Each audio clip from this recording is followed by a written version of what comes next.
Hey guys, what's up? It's David X31 bringing you a Gears of War 3 commentary on the special Brothers to the End game mode.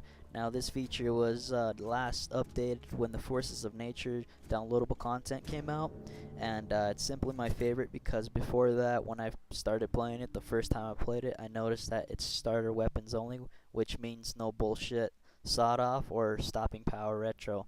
And it also gives you the whole 2v2 thing, which involves brother-like teamwork, strategies flying around, and tactical playing. But anyways, let's open the doors to the main discussion here. Now, I want to talk about something that's been speculated over quite a bit. Not too much, but quite a bit. So, Gears of War 4. It's something that a lot of people are waiting for. The long wait from Gears of War 2, that whole gap from Gears of War 2 to Gears of War 3, was something that was a frustrating wait because we were, or not we, but as the community was talking and deliberating and stuff like that, we all knew that this was potentially going to be the last game of the whole series. Gears of War 3 was supposed to end it. Now, hopefully that's not the case. Because as Cliff Bleszinski stated once, he said that ending the Gears of War franchise would be dumb. I would definitely agree. This game has made so much profit and so much fans and a huge spike in the community as for people being involved and playing games as a team and, getting more involved, getting more into the whole aspect of talking as gamers and being involved with Xbox and whatnot. But anyways, let's talk about what Gears of War 4 should look like. Now, a lot of people assume that it's going to be based on Asphalt Fields. I would definitely agree. I am going to backtrack on that so much based on how it's the only... Well, I'm not going to say only because there can be made different scripts can be produced and whatnot, but it's one of those things that if you have it, why waste it? Now, Gears of War 4... should be based on Asphalt Fields, which involves the Pendulum Wars. Now, Asphalt Fields was also a book released, not sure when it was released, a little before Gears of War 1 or 2, not really sure. But anyways, it's by Karen Travis, #1 New York Times best-selling author, and it's called Gears of War Asphalt Fields. If you guys want to look at that game, or book, I definitely recommend it because it's going to help you understand Gears of War a lot more. I'll leave a link in the description so you can check this book out. It's not that expensive, and definitely recommend it. It's not that hard to read either.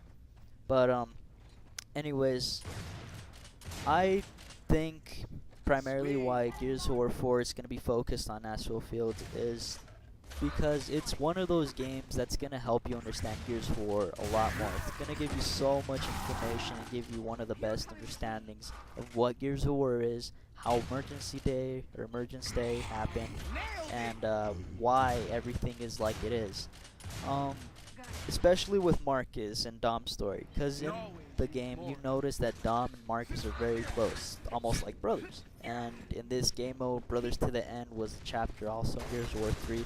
It highly represents that image that Marcus really cared about him and even loved him like a brother. So, anyways, the reason that is, it's because in Gears of War Asphalt Fields, Marcus was strongly connected to Dom's older brother, Carlos Santiago. Now, I'm not going to spoil it in case you are going to buy the book, but let's just say, well, you already know it. So, Carlos dies. I'm not going to tell you how. That's something you got to read. So, when Carlos dies, Marcus kind of has that new affection and, like, brother-like instinct to take care of Dom, because that was Carlos's job. It was him protecting his younger brother. But when Carlos dies, Marcus has that intention to help his brother, or, basically his brother Dom, not suffer the same fate as his older brother did. Now, what that is basically when Carlos died, it opened up Marcus's eyes, and it opened his mind up, saying that he's not going to let another brother die. Because when he died, that was probably the first time Marcus has ever cried. It even states that in the book, that Marcus has cried or something, and you can see the tears. In Gears of War 3 and 1 and 2, you notice that Marcus doesn't look like he'll cry, ever. Even in Gears of War 3, when Dom dies, he didn't cry. But the reason being is because he was so close to Carlos that when Carlos did die, it broke him down. So you do see that emotional factor when he gets really depressed as soon as Dom dies, and he wants to get him out of that truck, but it's too late. He knows it, but in his mind he doesn't want to let go because it's like his brother. But anyways, Pendulum Wars, it's based on the whole human versus human thing and trying to find the whole weapon technology and advancement to help them win the war. It's like any other kind of war. It's like Afghanistan and America or United States and whatever, or how South Korea and North Korea kind of fighting, or Israel and Pakistan. It's kind of like that. So it kind of gives you that idea that it's like modern war. In this game, when you play it, you're like, what the hell are these guys doing out here? They come from a hole and they're monsters and they look like they have alligator skin or whatever. See, that's something that has to be that's drawn out in Gears of War 3 on how they came out and whatnot. But Gears of War Asphalt Fields, if you're not into sci-fi, it's definitely going to be one of the biggest hits, because it's going to help you understand what the whole series started from, what created Gears of War itself.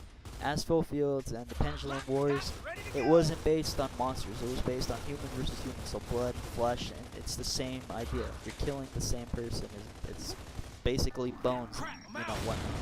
But it's something that has to be done if they're gonna make a Gears of War 4. It's gonna help understand, like, give you an understanding of everything. It's gonna help you get more into the game, especially if you don't like the whole sci-fi aspect of monster locust things, because it's gonna be human versus human war.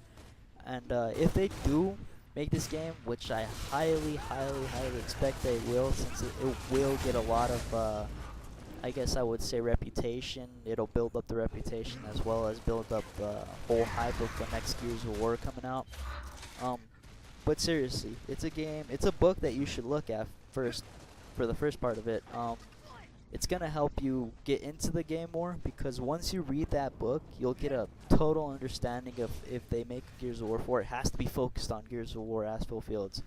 And I say that because once you read the book, you're like, holy shit, why didn't they make this game in the first place? Like, it should have been Gears of War 1, Gears of War 2 would have been Gears of War 1, and then Gears of War 2 would have been, or Gears of War 3 would have been Gears of War 2, and then Gears of War 4 would have been the third. See, they should have made 4 games starting from Asphalt Fields. That would have brought out more information, more knowledge to Gears of War as an understanding of it. And again, I can't emphasize how much it builds up an understanding and how much it gives you information, because that's what it is. The game tells you almost everything that you never knew in Gears of War. Why Marcus's mom left, in a sense. Why Marcus is so pissed at his father. Why Dom, Carlos, and Marcus are so attached. How they grew up together. How they were basically raised together. It's a game that should be made, simply because it's going to help understand, or give you an understanding for everything in the Gears of War series. And I promise you that you won't be disappointed if you read the book, because it starts off insanely good. And I'll read you a section real quick, and it's on the first chapter. It says, Dom Santiago decided that there was one good thing about a phantom sniper blowing the locust brains all over his face. It took his mind off worrying how many locusts were still around. See, it starts off like that, and I can't emphasize how much it's going to help you understand Gears of War. But anyways, guys, if you definitely agree with me, click the like button. And if you want to see more, click the subscribe button. Thanks, guys. Peace.